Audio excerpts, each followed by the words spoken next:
If we do not want to die together in war, we must learn to live together in peace.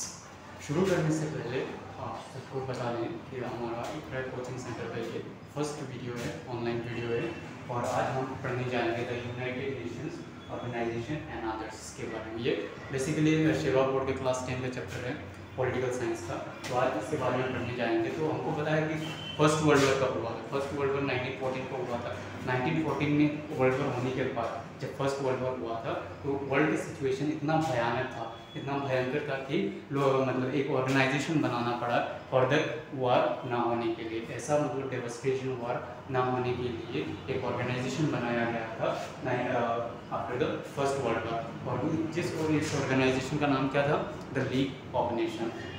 लेकिन league of nation हालांकि बनाया गया, लेकिन ये उसके बावजूद भी इसके फेलियर की वजह से दूसरा वर्ल्ड वॉर हो गया जो 1939 में हुआ था।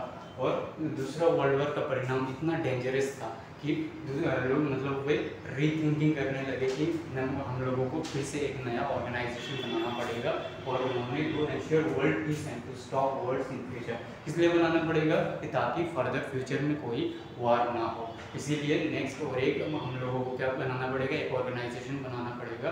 और उन लोगों ने एक ऑर्गेनाइजेशन बनाया था जिसका नाम था द यूएनओ। तो 1939 में सेकेंड वर्ल्ड वॉर हुआ। यूएनओ कब बना? 24 अक्टूबर 1945 में बना था। कितने मेंबर्स थे जब यूएनओ बना था?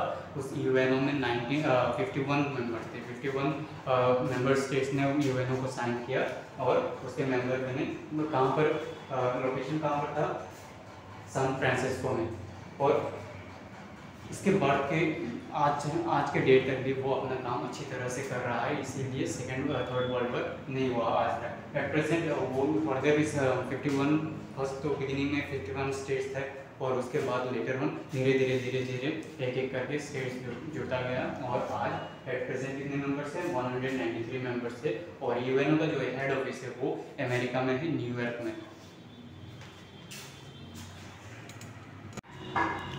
सो अभी हम डिस्कस करने जा रहे हैं यूएनओ के 4 ऑब्जेक्टिव्स के बारे में।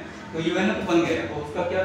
There all together 111 articles in the UN charter. UN charter में कितने आर्टिकल्स है? 111 आर्टिकल्स है यूएन चार्टर में। और इसके बिगिनिंग में जो आर्टिकल है, फर्स्ट जो आर्टिकल है उसमें 4 ऑब्जेक्टिव्स है और these are to maintain international peace and security. First जो है वो क्या करना है? वर्ल्ड में जो पीस एंड सिक्योरिटी है उससे मेंटेन करना है, इसका फर्स्ट ऑब्जेक्टिव है। और दूसरा जो वर्ल्ड में जितने भी कंट्री है उन सभी कंट्री में क्या करना है? फ्रेंडशिप स्टैब्लिश करना है और equal on the basis of equal rights and self determination.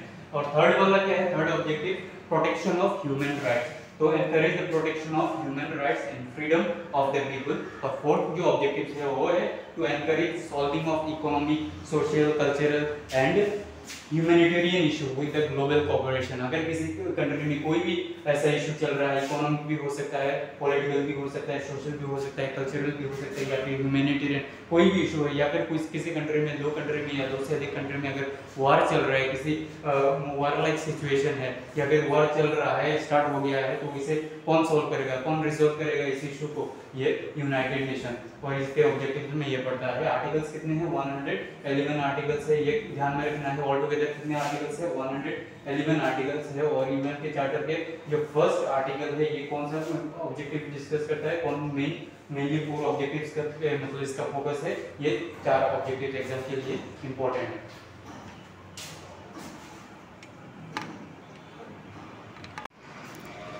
अभी यूएनओ के प्रिंसिपल के बारे में बात करेंगे।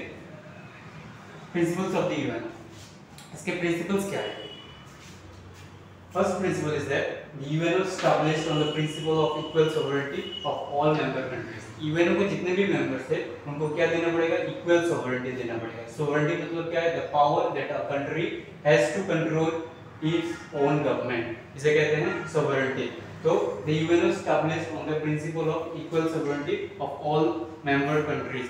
जितने भी मेंबर कंट्रीज थे उनको मतलब सॉवरेनिटी देना पड़ेगा, इक्वल सॉवरेनिटी देना पड़ेगा। वे अपनी कंट्री में खुद अपने कंट्री को मतलब चला सकते हैं।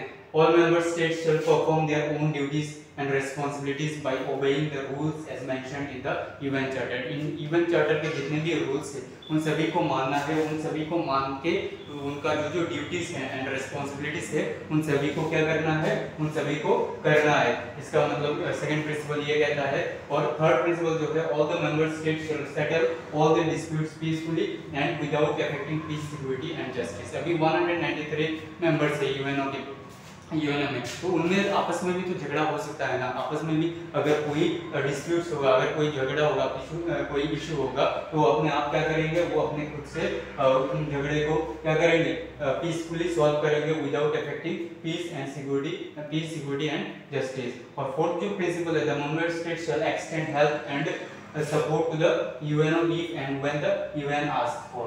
तो जब भी यूएन मतलब किसी भी मेंबर्स को या यूएन के जितने भी मेंबर्स हैं उनको अगर किसी हेल्प के लिए पूछता है यूएनओ, किसी मतलब अगर यूएनओ का जो मतलब कंट्री है उनमें अगर कोई दूसरा कंट्री अटैक कर देता है या फिर जो यूएनओ में नहीं है, तो अगर इस विषय में अगर यूएनओ कभी भी मेंबर स्टेट्स का हेल्प चाह सकता है और उनको हेल्प करना ही पड़ेगा यूएनओ को, जितने भी मेंबर स्टेट्स है। और अगर कोई country as in the UN charter and no member states would extend help or support to the particular state or state that are facing UNO's punitive action। अगर कोई भी मेंबर स्टेट्स होगा और वो किसी भी ऐसे स्टेट्स को सपोर्ट नहीं कर सकता जो ऑलरेडी क्या कर रहा है, यूएनओ का पनिशमेंट फेस कर रहा है, यूएनओ ने उसको किसी चीज पर बैन लगा दिया है या किसी चीज से यूएनओ क्या है उसे मतलब यूएनओ के बीच में और उस स्टेट के बीच में अगर कोई इशू चल रहा है, तो over all the membership 193 members में से कोई भी स्टेट क्या नहीं कर सकता, उस कंट्री को या उस पर्टिकुलर कंट्री को सपोर्ट नहीं कर सकता। ये यूएनओ के चार्टर के अगेंस्ट होगा अगर कोई सपोर्ट करेगा।